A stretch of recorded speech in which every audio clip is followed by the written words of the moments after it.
Welcome back, students. In this video segment, we will cover one section, section 12.4, the cross product.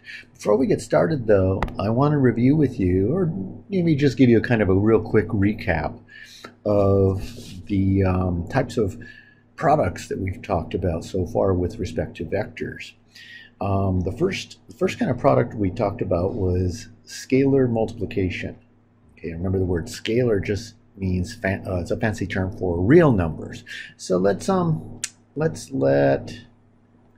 the vector A be the vector whose components are A1, A2, and A3. And let's let C be a scalar. So let C be an element of the real numbers. So our first product involving vectors is called scalar multiplication. Scalar multiplication.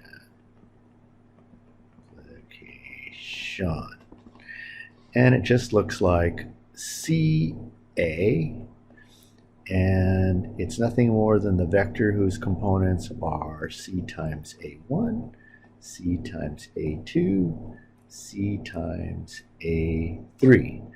And the geometric effect of multiplying a vector by a scalar is to stretch out the vector, shrink the vector, or flip it backwards, flip it in the opposite direction, depending on whether C is greater than 0 or less than 0.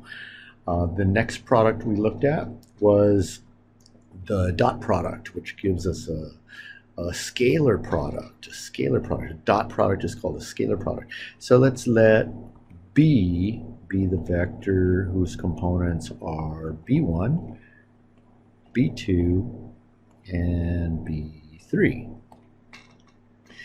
And if we take the vector A as we defined it above, we get A dot B then is A1 times B1 plus A2 times B2 plus the third component of A, A3 times the third component of B, B3, and that's a scalar quantity. This is an extremely important quantity in physics, and I'll review with you what that means in a minute. But we also have an alternate form for the dot product. And it looks like the length or magnitude of A times the magnitude or length of B times the cosine of the angle between the two angles, the two vectors, where we define the angle between the two vectors as being the smaller of the two potential angles that could be chosen. Okay, so theta is between 0 and pi. Alrighty, so let's see, what else? Oh, the dot product measures sort of the extent to which the vectors are perpendicular. If the dot product is greater than 0, then the angle between the vectors is an acute angle. If the dot product is negative, the angle between the vectors is obtuse. That means between 90 and 180. The important thing is that if the vectors are non-zero vectors, if A is not equal to the 0 vector, and if B is not equal to the 0 vector, then we have the following. Then if A dot B equals 0, then A is perpendicular to B, and vice versa. If A and B were orthogonal, which is another fancy way of saying perpendicular, then A dot B is 0. So this works both ways. Okay, and finally, the premier application of the dot product, the number one application of the dot product, is this. Suppose you have an object, and you have it at a particular location in space. We can just do this in 2 space, and then we move the object, or the object is moved through a displacement vector d under the influence of some force F, then in physics we define work to be the dot product of F with the displacement vector. This is huge. This is a very, very, very big deal. Very, very big deal. Okay. And that brings us to today. Today, or in this video segment, we will look at our third product involving vectors, our third product involving vectors. And the best way to describe that product is through the use of determinants. You used determinants in either in intermediate algebra or in pre-calculus when you used Cramer's rule to solve systems of equations. So that same kind of determinant idea is used to define or to write a formula for this last product for us, which is called the cross product. So today, or in this video segment, we're going to look at the cross product. And you can kind of guess what symbol we're going to use for this product. We're going to use the cross, okay, or the times symbol that we use in elementary school to multiply two numbers together. 3 times 2 equals 6, that type of thing. This is in mathematics we call this the cross. Okay. Well, for our purposes, the cross is going to be, that cross symbol is going to be used to designate the cross product, and it looks like this. So let's say we start with the same definitions of the two vectors A and B. Let's let A be the vector whose components are A1, A2, and A3, and I'm going to use the bracket notation as opposed to the standard basis vectors I, J, and K. So let's let A be the vector whose components are A1, A2, and A3. Let's let B be the vector whose components are B1, B2, and B3.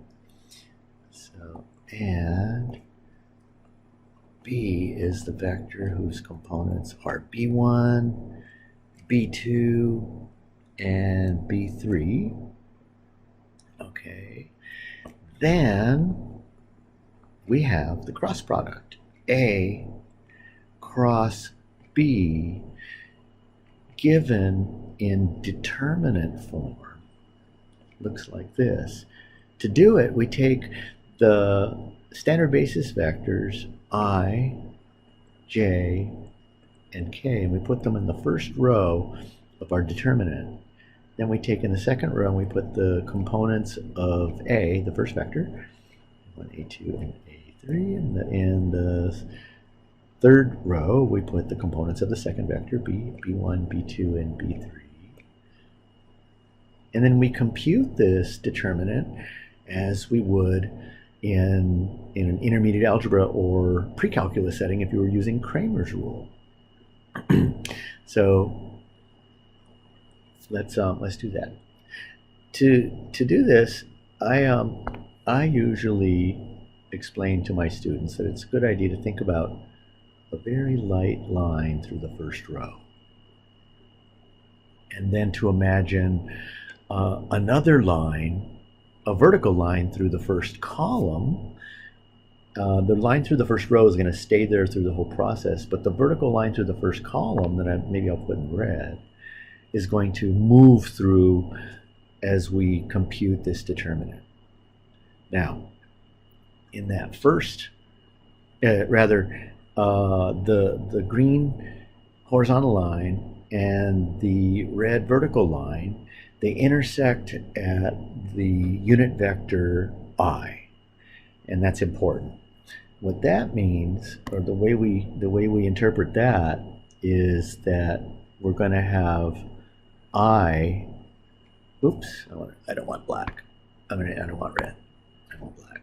We want I is going to be involved. We want I as something that's going to be involved in our first term of the product. And what we multiply I by is a scalar. And the scalar is the determinant of anything that doesn't have a line through it. Now I erased the vertical line through the first column, so I want you to assume it's still there. if we have a line through that first column, the only things that don't have a line through them are A2, A3, B2, and B3. Okay, so that's our first term of the this cross product. Then we subtract, and then imagine that vertical line through the first row, or first column, moving through the second column. The intersection of the green line with the red line that moved over is at J. So that J now is what we're going to multiply the determinant of whatever doesn't have a line through it. Now again, I erased the vertical line, but assume it's still there. Assume that we have a vertical line through the column, the second column, and that what doesn't have a line through it now are the A1, A3, B1, and B3. Okay, then we do this one more time. We take the vertical line and move it through the third column. If we do that, the intersection of that vertical line and the horizontal line are at K, at the K standard basis vector. So we get K, and then plus, and anything that doesn't have a line through it now are the entries in my 2 by 2 determinant that finishes this determinant off. Okay, and this is a very, very, very common way of memorizing the dot product, or cross product rather. Notice that the three terms have alternating signs. They alternate between plus, minus, and plus. And if we were to compute these determinants, we would get A2, B3, minus A3, B2, I. So now it's going to start getting complicated looking. Minus A1, B3, minus A3, B1, J. And then plus A1, B2, minus A2, B1, K. And that is the definition of the cross product of the two vectors A and B. The very first thing we notice about the cross product is that the result is a vector. Unlike the dot product or the scalar product, the dot product gives you a vector. The cross product gives you another vector. Cross product results in a vector. Dot product results in a scalar. Okay. Alrighty. So let's take a look at a couple of examples to get used to this. So, for example, let's see here. Let's take a look at an example. So, for example, let me clean things up just a little bit. Let's see. Give me a second. All right. Okay. So, for example, let's say find A cross B if A is the vector, let's say I plus 2J plus 3K, and B is the vector 4I plus 5J plus 6K. Notice that we have little hats over the standard basis vectors, indicating that they're unit vectors. Okay, we use arrows for vectors most of the time, but when our vectors are of length 1, just a reminder, we use little hats on top. Okay, let's do this. It's not that difficult to do a cross product. A cross B then is the symbolic determinant. I'm calling it a symbolic determinant because it's really not a determinant. The result of a determinant is that it should result in a real number in a scalar.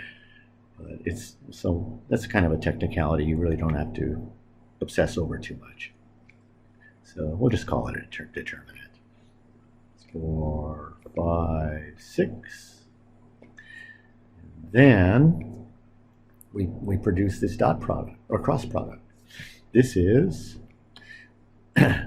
now imagine a horizontal line through the first row, vertical line through the first column, and what we get left is 2, 3, 5, 6 times I minus, now we imagine a vertical line through the second column, and we're left with 1, 3, 4, 6. Those are the only terms or only quantities, entries that don't have a line through them, and we note that that's the coefficient of j.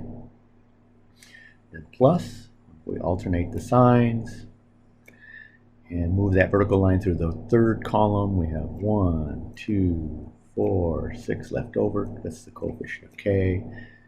Then we perform these determinants. So this is 2 times 6, 12, minus 5 times 3, or 3 times 5, 15.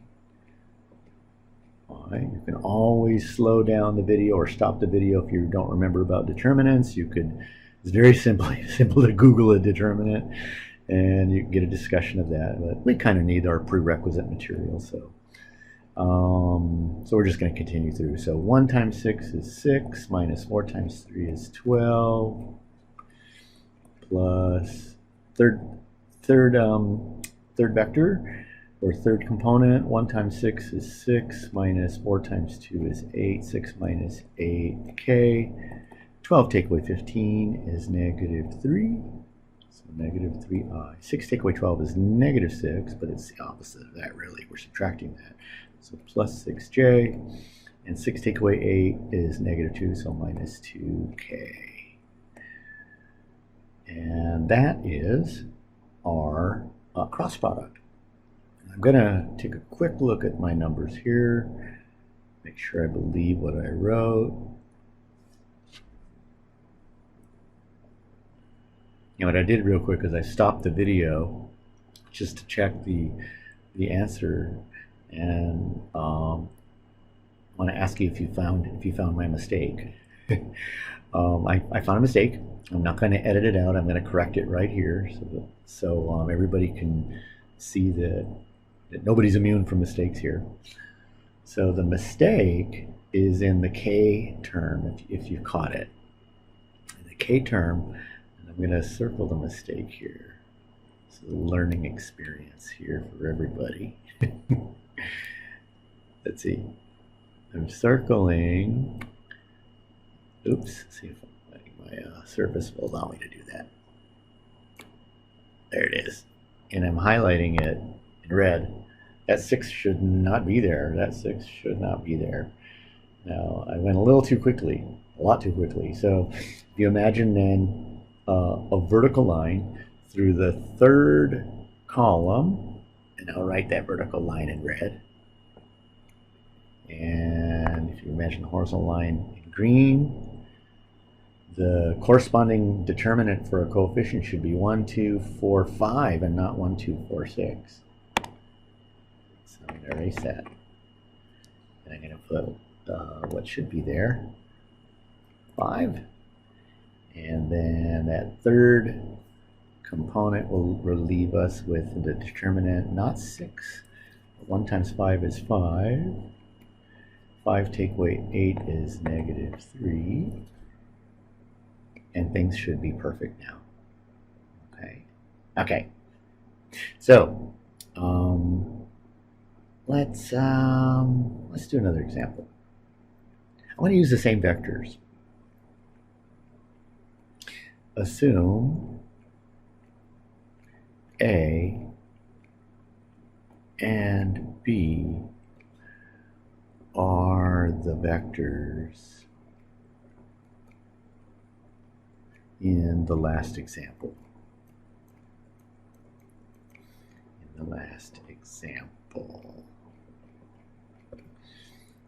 Okay, I want to find a couple of quantities. I'm going to bring in the concept of the dot product from our last section.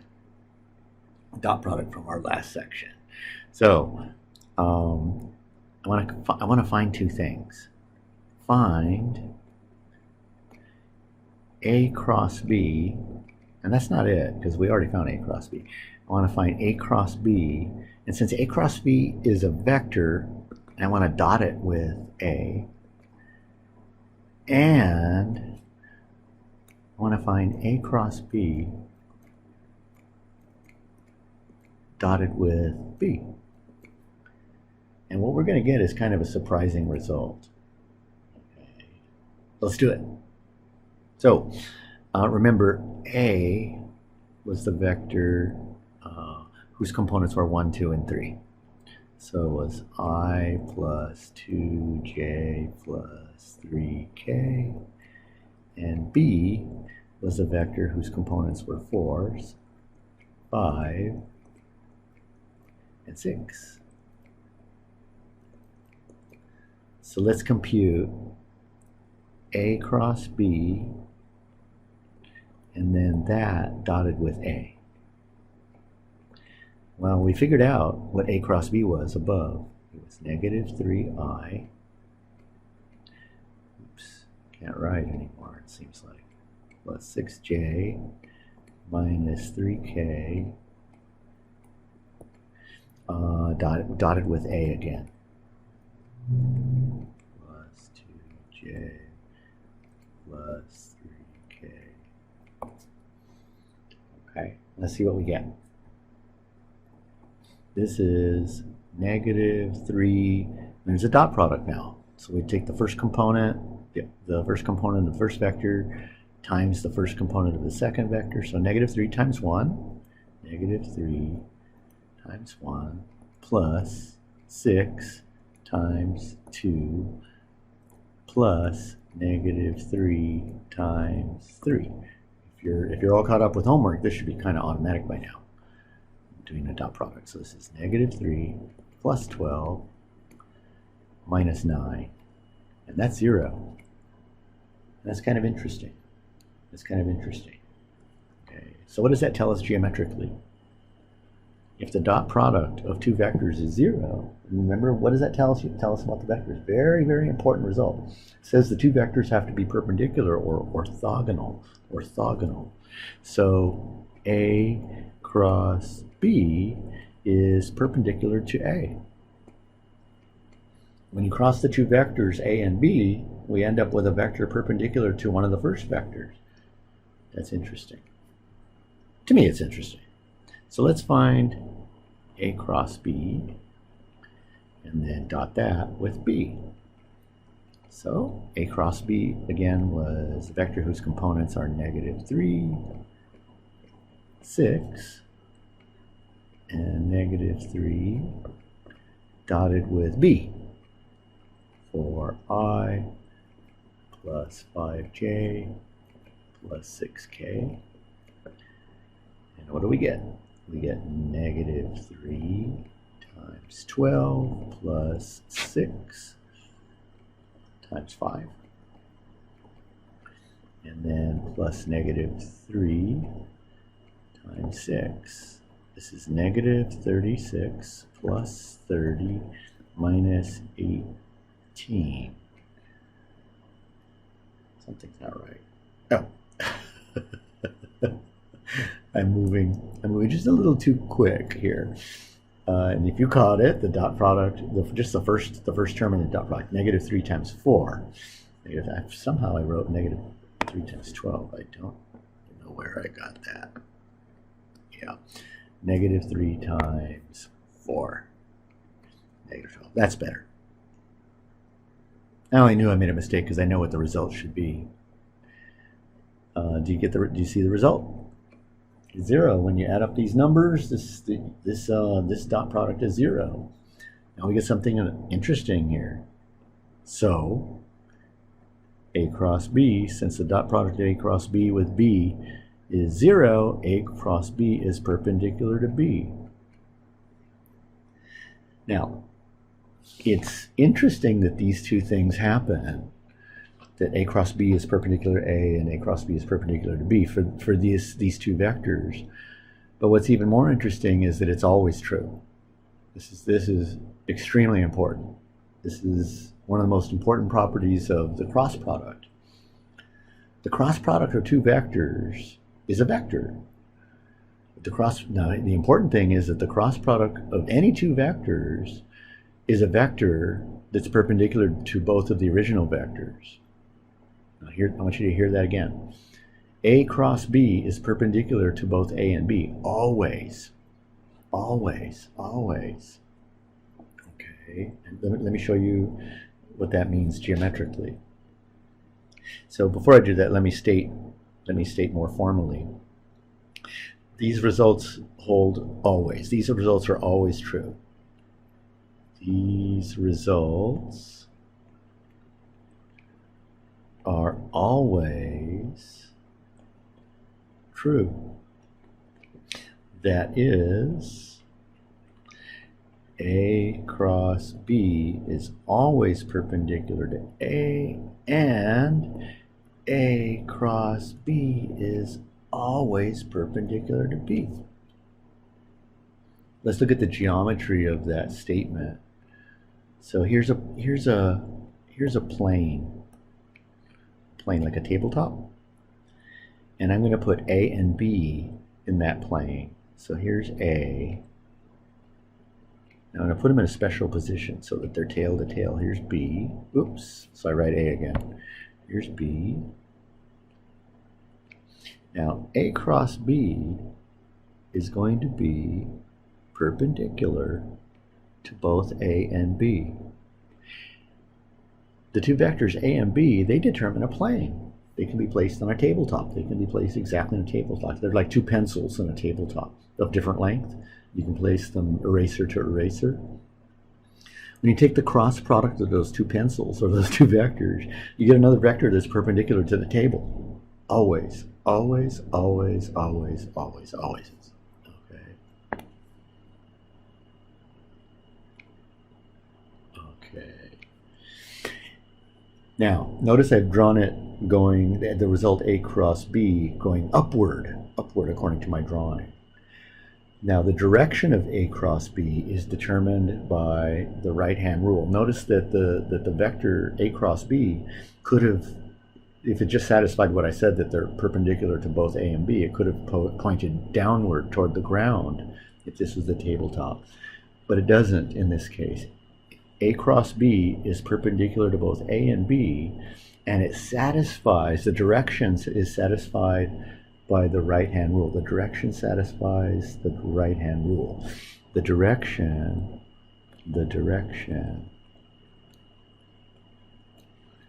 of A cross B is determined by the right-hand rule, which I talked about in our first lecture. Maybe it was our second lecture. I'll remind you. The right-hand rule says, imagine taking your right hand and pushing your fingers in the direction of the vector A. Just imagine it. Pushing your hand in the direction of A, fingers. Now curl your fingers, curl them around toward the vector B. Your thumb is pointing in the direction of A cross B. That's called the right-hand rule. Okay, so the direction is determined by the right-hand rule. This turns out to be extremely important in physics. In physics, remember the first big application of the dot product was to compute work, which is a scalar quantity. We have an application coming up for the cross product, which produces a vector quantity, and that direction of the vector being determined by the right-hand rule is very, very, very important. Okay. Now I want you to remember again. I kind of already reviewed it with you, but I want you to recall that A dot B can also be written as, or the alternate formula for A dot B was length of A, length of B, cosine angle between them. Well, we also have another formula, very similar looking formula for the cross product. A cross B, well, the formula really doesn't work for A cross B. The length of A cross B, be careful about that, you have to add on the length. The length of A cross B has a similar formula. It's length of A times the length of B times the sine of the angle between the two vectors. This is really cool. This is really a nice way of computing the magnitude of A cross B. Okay. Now, remember that, let's see, if A, this is just a restatement of something I said earlier. If A is not equal to 0 and B is not equal to the 0 vector, then if A dot B equals 0, then A is perpendicular to B. So what if A cross B is 0? Did you catch my mistake? What I just wrote just this second? If A cross B is 0. What's wrong with that statement? It's absolutely wrong. What's wrong with it? And it seems like I'm being real picky here, but it's absolutely wrong. And if you caught it, great. A cross B, the cross product of two vectors is a vector, so it's impossible for A cross B to be the 0 scalar. Don't ever write it. It's dangerous, very dangerous. So now, if A cross B is 0, then here's the interesting thing that the formula for A cross B gives. Okay, the length of A cross B that I just wrote. That means that the length of A cross B is the length of the 0 vector, which is 0, that's a scalar, and that has to equal the length of A, using the formula I just wrote down, length of B, times the sine of the angle between them. Now I'm assuming, remember, I'm assuming that A and B are not the 0 vectors. So if A and B are not 0 vectors, then this is not 0. Length of A is not 0, and length of B is not 0. What's the only thing left to be 0? So if the sine of theta equals 0, remember theta is between 0 and pi. The sine of theta equals 0, that means theta is how much? 90 degrees. If the angle between the two vectors is 90, oh no, oh my goodness. That's just a horrible mistake. If sine of theta is 0, it's like the third really big mistake I've made in this segment. Like I should have a bell go off every time I make a mistake. Let's see. The bell would be ringing all the time, I guess. Okay, anyways, the sine of theta equals 0, that means theta equals 0. That means the angle between the two vectors is 0 or pi. But if the angle between the two vectors is 0 or pi, that means the two vectors are parallel. If the angle between two vectors is 0, then the vectors are parallel. So that gives us what I'm aiming for here. If A cross B is a 0 vector, then A is, symbol for parallel is two little parallel lines. See if I can draw two little parallel lines. Two little parallel lines. A is parallel to B. Okay, so A dot B is 0. Orthogonal vectors, the perpendicular. A cross B is the 0 vector, then the two vectors are parallel. Again, assuming that the original vectors are not 0 vectors, okay? So let's take a look at one more thing before we go to the premier application of the cross product in physics. Remember, this course is basically a course for STEM majors, for science, technology, engineering, and mathematics majors. And of those people, most people take this course are engineering majors. So this is really important that we look at applications of these mathematical quantities. So anyways, let's take a look at geometrically what the length of the cross product gives us. Okay, so here's a vector A, and let's put a vector B here. Doesn't have to be of less magnitude. I'm just drawing it less magnitude for the heck of it.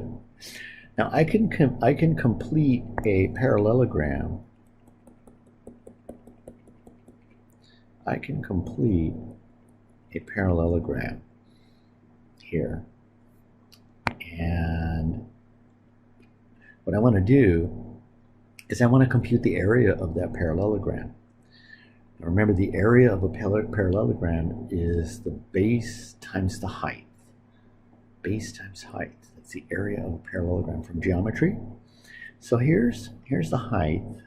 I'm going to draw the little height in green. Here's the height. And here's the angle theta between the two vectors. Let's use some trig to find the height of this. So the height, well, the hypotenuse of this side is given by the length of B. So can you think of what the green height would be in terms of theta and the length of B? What should the height be? The height should be the length of B times the sine of theta. Okay. So what's the length of the base of this parallelogram? It's going to be the length of A. So let's compute the area. So the area of the parallelogram is base times height, or area equals length of A times length of B sine theta. Now look at the formula I gave you guys above for the length of the cross product. Look at that formula. It's exactly the same thing as the volume, or sorry, the area of the parallelogram. Something to do with volume comes up real soon. So the area of the parallelogram, and that's nothing more than the length of A cross B. So the length of the cross product gives you the area of the parallelogram formed by the cross product, formed by the vectors A and B. So if you can imagine putting two pencils on the table, eraser to eraser, you could form a parallelogram with those two vectors. The area of the parallelogram is the length of the cross product. So, okay. Now I want to get to the application, the premier application of the cross product in physics. In order to do that, I want you to consider with me a bolt, like a screw. No, let's call it a bolt. And I'm going to screw the bolt into, assuming we're in a classroom. I always do this in a classroom. So assuming we're in a classroom and I want to take a bolt and I want to screw it into the whiteboard. So I want to screw it into the whiteboard. So I'm going to be screwing it into the whiteboard perpendicular to the whiteboard. Okay. So here's that bolt. I'm going to draw the bolt, but I'm going to do it off camera. Here's our bolt. I did it off camera mostly because I didn't want to have you have to watch me erase my mistakes. And I'm not an artist. I mean, I keep saying that, but it's true. So we're gonna put a wrench on this bolt. Okay, the wrench I don't have to do off camera. I think I can handle a wrench. It's not gonna look real nice. There's a wrench. There's a wrench. I'm making the wrench not really. Whoa, it's a weird wrench. I'm making the wrench not really fit the bolt. It's really supposed to fit.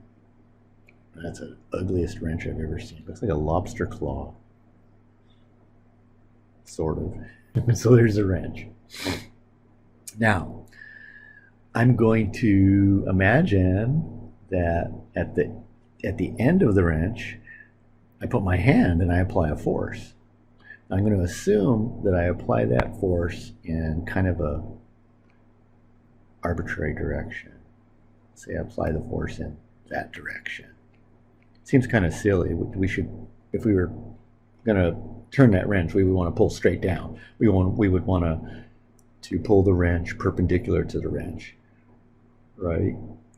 Okay, so why would we do that? Why wouldn't we pull the wrench in that direction? Well, for one thing, the wrench would fall off the bolt. Now, assume I had the wrench glued to the bolt, so even if I pulled in that direction, the wrench wouldn't come out. Well, the wrench would turn, but it would be more difficult. We would have to apply more force than we would if we pulled down perpendicular. That's important. That's important. So what I'm aiming at here is defining this quantity in physics called torque. Torque. T-O-R-Q-U-E. Torque is it's a measure of the tendency to rotate. So it measures the tendency to rotate. More torque means more tendency to rotate, less torque, less tendency to rotate, etc., etc., okay? So, here is the definition of torque. In order to do it, though, I need to give the length of the, I need to describe the length of the wrench somehow. And I'm going to do that with a vector. I'm going to draw a vector from the center of the bolt to the end of the wrench. And I'm going to call that vector R. In physics, that's often referred to as the lever arm. The lever arm. So the wrench is really acting like a lever. Lever. Okay. Okay. So here's the torque. The torque is the tendency to rotate, and we use the variable Greek letter tau to designate torque. Okay, and torque is a vector quantity. Okay, and going back a little ways, the difference between our letter T and tau is the T is formed that way, the tau is formed that way. Oops.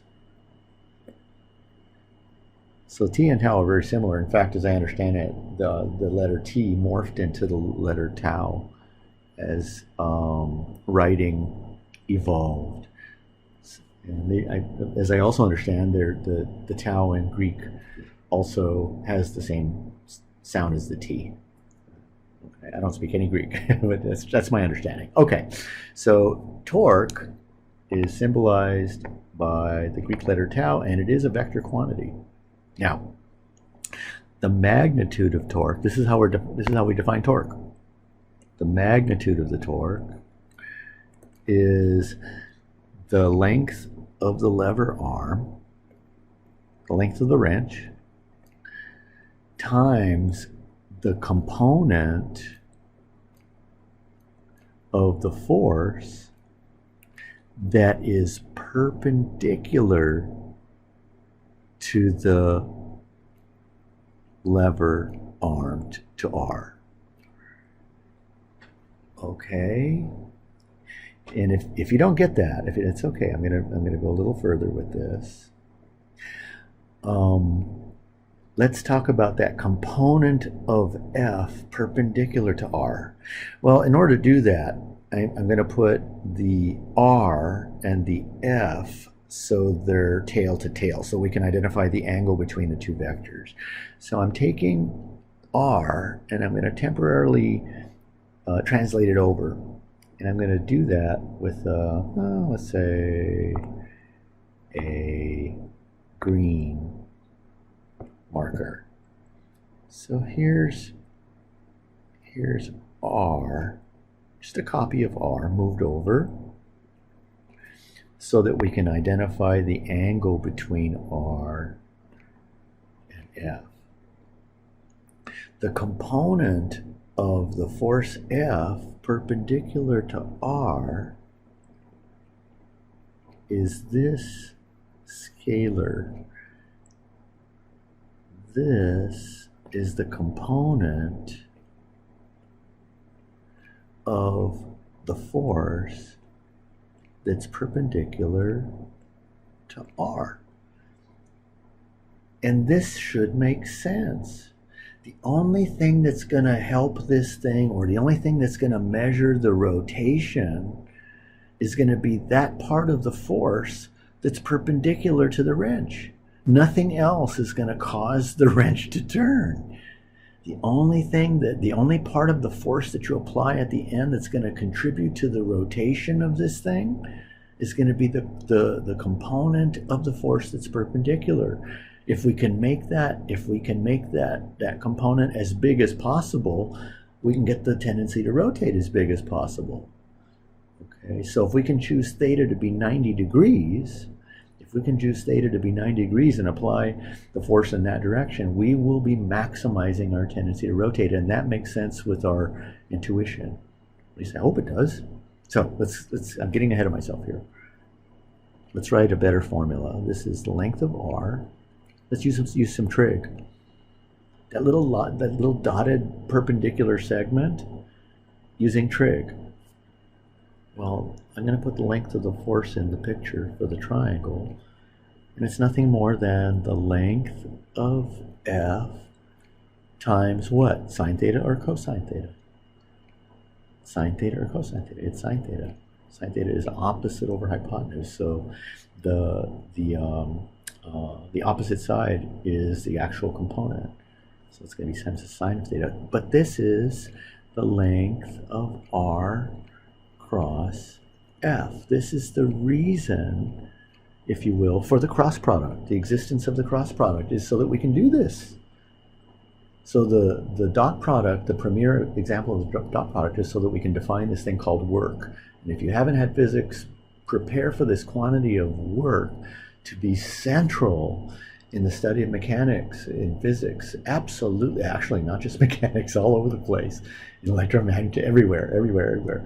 Okay. And in rotational mechanics, or in the physics of rotation, the concept of torque, which is a tendency to rotate, is central. So the torque is the tendency to rotate, and it's the length of the wrench, the lever arm, cross the force. Now, if you increase the length of the wrench, then it's easier to make that bolt go in, right? If you use a longer wrench, and very often, if you have a tight bolt or something that you want to turn or to rotate that's very tight, you'll see people taking a pipe and actually extending the length of the wrench by putting a pipe through the end of the wrench. So if you extend the lever arm, you're extending the length of R, you're applying more tendency to rotate. How else could you apply a more tendency to rotate? Well, look at the formula. It's length of R times length of F. If you increase the magnitude of your force, obviously you apply more force, you're going to get more rotation. What else could increase the torque? The sine theta is maximum when theta equals 90 degrees, which is totally in line with our intuition that you should apply the wrench, this torque, you should apply the wrench at an angle that's perpendicular to the lever arm to get the best possible, the most tendency to rotate. So these quantities were discovered to make sense. These quantities, the particular torque, they make sense. And the cross product was as I understand it, the cross product was discovered for the purpose of discussing this thing called torque in physics. Okay. So let's get away from the physics here. We will be looking at physics examples and through the course, but you don't have to have a background in physics to do this. It's essential, though, that since this is a course for STEM majors, that we see where these things are going to be applied in your future. Anyways, let's consider the cross products of, just for an exercise, let's consider the cross products of the unit vectors I, j, and k. Okay, I'll write that out. Let's consider the cross products of the unit vector, standard basis vectors I, j, and k. Okay. So what I'm going to do is I'm going to place the vectors I, j, and k in kind of a miniature 3-space. So here's the y-axis, here's the z-axis, here's the x-axis. I'm going to put the vectors, the standard basis vectors I, j, and k along the x, the y, and the z-axes. So let's do that here. Oops. Here's I, here's I, here's j, and here's k. Okay. So let's compute some cross products with these vectors. Let's compute I cross j. First of all, let's compute its direction. Now, if you imagine putting your hand in the direction of I and curling your fingers toward j, where's your thumb going to be pointed? It's going to be pointed in the direction of k. In fact, I cross j is k. What about I cross k? You can always stop the video if I'm going too fast. You can always stop the video and predict what the answers are supposed to be. Imagine pushing your fingers in the direction of I, curling your fingers toward k, put your fingers in the direction of I, curl your fingers towards k, Where is your thumb going to be pointed? It's going to be pointed in the direction not of j, but negative j. I cross k is negative j. Okay. What about I cross I?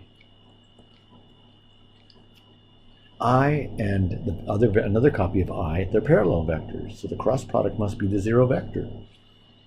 Remember, if the cross product of two vectors is 0, two non-zero vectors is 0, or zero vectors is 0, then the two vectors are parallel. If the two vectors are parallel, then the cross product is 0. Now, there's a really nice device for quickly determining cross products of the standard basis vectors. And I didn't make up this device. It was passed down to me from my instructor when I took this course a billion years ago. Oh yeah, we instructors, we take these courses. We had to take these courses too. Okay, so if you draw a little triangle with the vectors I, j, and k as I have positioned there, and you imagine if you move in the clockwise direction, you get a positive result, and if you move in the counterclockwise direction, you get a negative result. So if you move in the positive direction, I cross j, just on the triangle, I, then move to j, the next motion would be, or the next position would be k. And I'm moving in the clockwise direction around the triangle to generate that, so it should be positive k. How about the I cross k? You start at I on the triangle, and you move to k. That means you're moving in the clockwise direction. In the clockwise direction, you get negative, and the only thing left in the triangle is j, negative j. You can do this randomly, and it works. It works. So k cross j, k cross j. Go on the triangle. If you go from k to j, which way are you moving? Are you moving clockwise or counterclockwise? It looks like we're going clockwise, so the answer is negative. And the only thing left is I, so negative I. K cross j should be negative I. Okay, that's a minor part of our course. That's like a really, really tiny part of our course. Now, I'm going to start some cautionary notes with the cross product. Remember, I emphasized when we were starting to talk about vectors that we have to abandon, we don't have to ignore the properties of real numbers, but we can't assume that they cross over, no pun intended, they cross over into vectors. They don't. So here's one place where we can't assume that the properties of real numbers translate over into vectors. Caution. A cross B cross C, where A cross B is done first, is not equal to A cross B cross C, where B cross C is done first. It's simply not true. It's simply not true. But with real numbers, if we take off the arrows and the cross is regular multiplication, this is very true. It's quite true. It's called the associative property of multiplication. Okay, it's easy to see that it's not true. Substitute for A, I. Substitute for B, I again. And substitute for C, J. On both sides. I cross J. And then compute each side. Left-hand side, I cross I. When you cross a vector with itself, you get 0. The 0 vector. And the 0 vector crossed with anything any vector is the 0 vector. Okay, so that's what we get on the left. On the right, I cross J is K. And look back at the device. I guess I already did it. I cross K is negative J. These two things are not equal. Okay, so it's a little unsettling, but and it should be a little even more unsettling. I've mentioned that on the first exam, very typically the single biggest loss of points is in making bad assumptions about the operations of vectors corresponding exactly with the operations of real numbers. They simply don't. Okay, they simply don't. So. Properties. There are certain properties that you should memorize.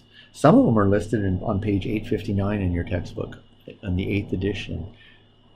On the 8th edition, on page 859 of the 8th edition of our textbook.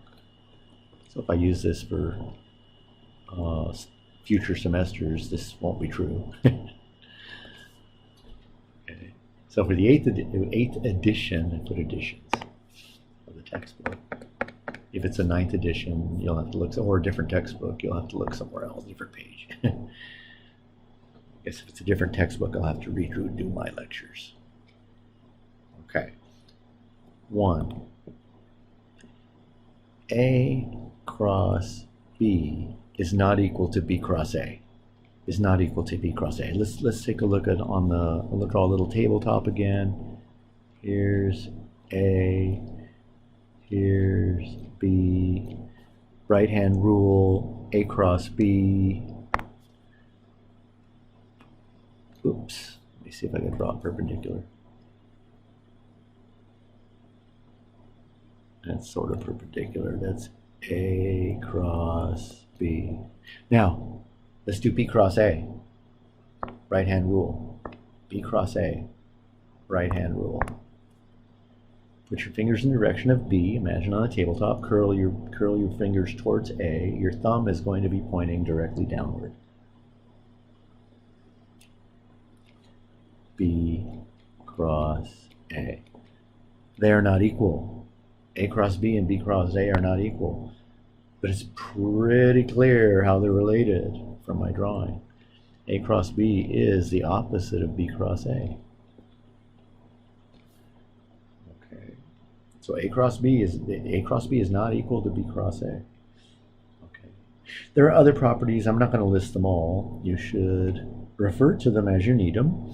But we get some nice properties. We get, if you scale a vector's length by a constant c, and then cross that result with b, you get the same result if you were to take a without scaling it and scale b instead. Or if you take a cross b and compute that, and then scale the result.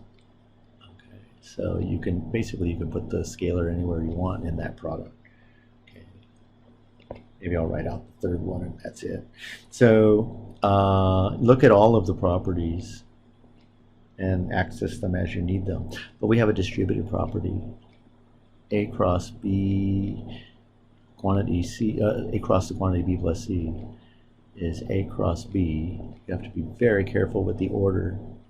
Because remember, you can't just cross things in arbitrary order. So when you memorize these formulas, they have to be done in this order. Okay. Okay. I think there are 3 other properties listed in this, so maybe we can take a look at them.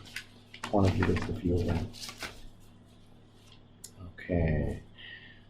So we're coming to the end of our section here. The last thing I want to do is I want to look at a very special product that occurs once in a while in higher math, STEM math. Okay, I want to look at something called the triple scalar product. Triple scalar product. Okay. Now, I'm gonna identify 3 vectors. Let A be the vector whose components are A1, A2, A3, B, B1, B2, B3, C, C1, C2, C3. Okay. Now, I'm going to define this thing called the triple scalar product first by computing B cross C. Okay, so check it out. B cross C, I, J, K, B1, B2, B3, C1, C2, C3. It's a little tedious. Okay, then compute this. I'm going to write this out fairly quickly. If you can slow the video down, you stop the video. I don't know if you can slow it, but you can stop it if you're not sure about what I'm writing here. I'm going to write out this product. This should be B2, B3, C2, C3 times I minus B1, B3, C1, C3, J, and plus, let's see, B1, B2, C1, C2, and then that's times K. Now, what if I were to take and dot A with that result, A dot B cross C? What would happen? Look at that vector above. It has a special determinant times I, which I'll mark off in red. And then I'll mark off the whole vector in red. Oops.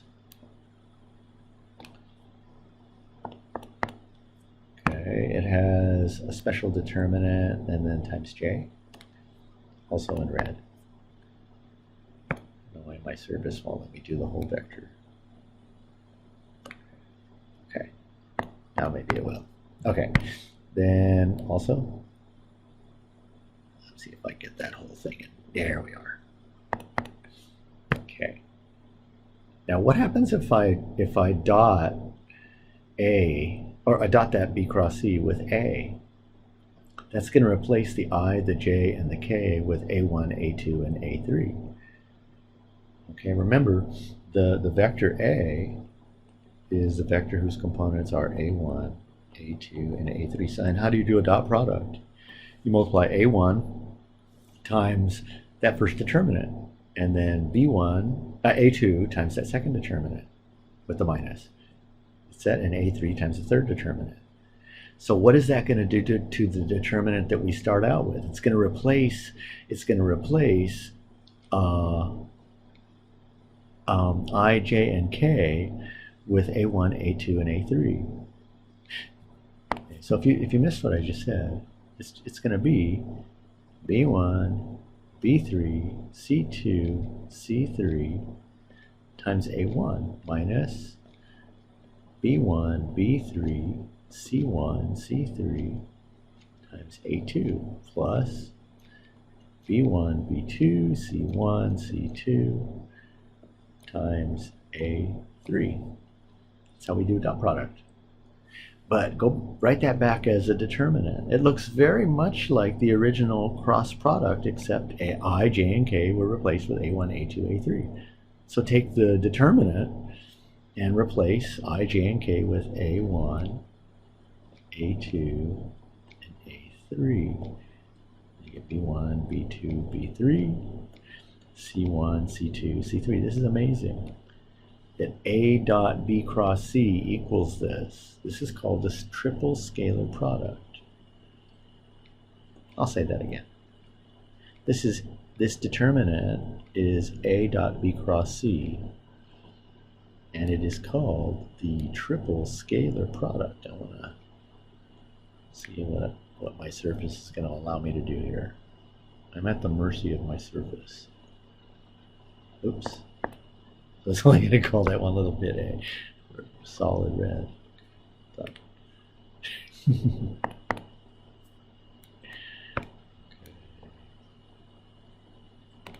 Let's see, give me a second. I'm trying to get it all red.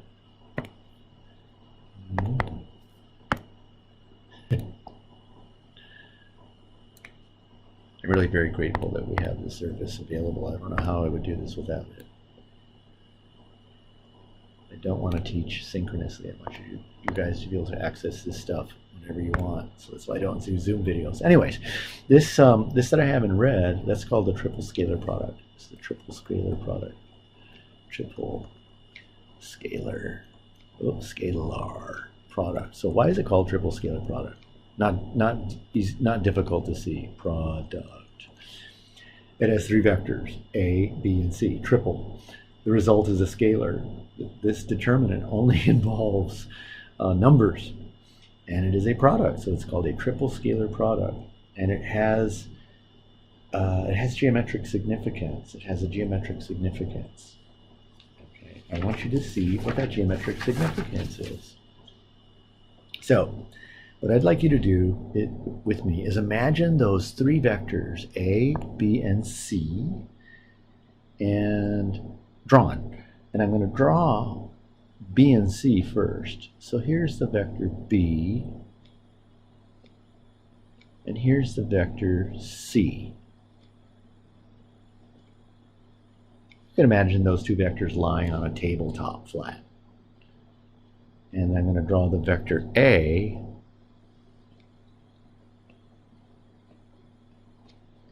and if I take those three vectors and draw them all tail to tail to tail, they will form a tilted box. I'll give it a better name than a tilted box in a minute. But if you draw those three vectors tail to tail to tail, the B and C, they form a parallelogram. They form a parallelogram. A and C form a parallelogram. A and C form a parallelogram. A and B form a parallelogram. I think you're starting to see a tilted box. I'm really hoping you do.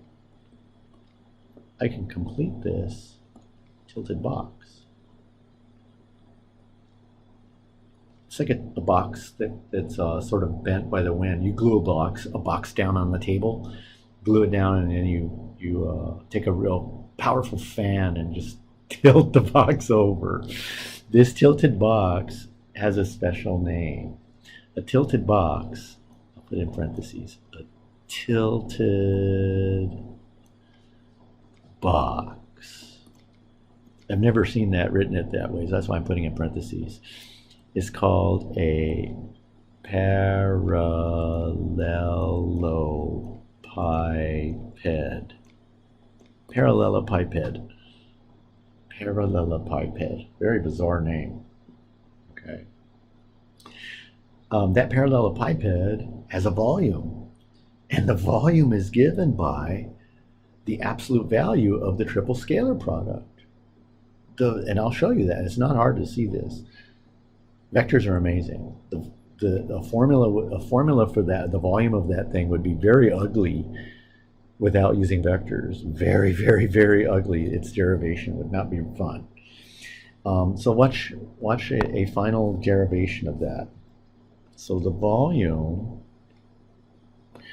is, from geometry, the volume of a parallelepiped is the area of a base times the height. Times the height. Okay. The area of the base, you might not remember that we did this about half an hour ago, 45 minutes ago. The area of the base is nothing more than the length of B cross C. Okay. So I want to draw the vector B cross C. Vectors are amazing. You're going to see an amazing thing happen here. I want to draw the vector B cross C. I'm going to draw it using a marker with, let's say, blue. Okay. So remember, B cross C is perpendicular to both B and C. So here is B cross C. The right-hand rule points it straight up. The height is nothing more.